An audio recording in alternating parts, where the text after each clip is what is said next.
Alright mga master, so welcome back ulit sa ating YouTube channel. Bali dito tayo ngayon sa rooftop.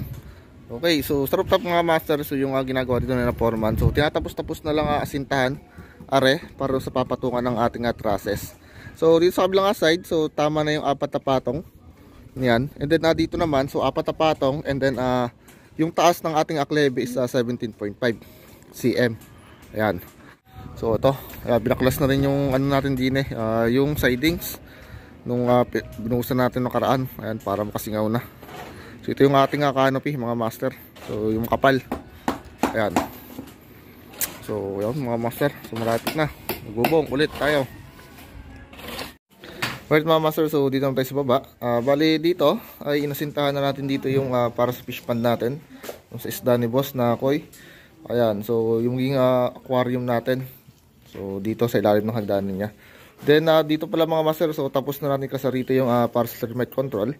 So tinambakan na natin ng lupa. Then inasintahan na din So ito na lang yung naiiwan natin, yung ating septic tank.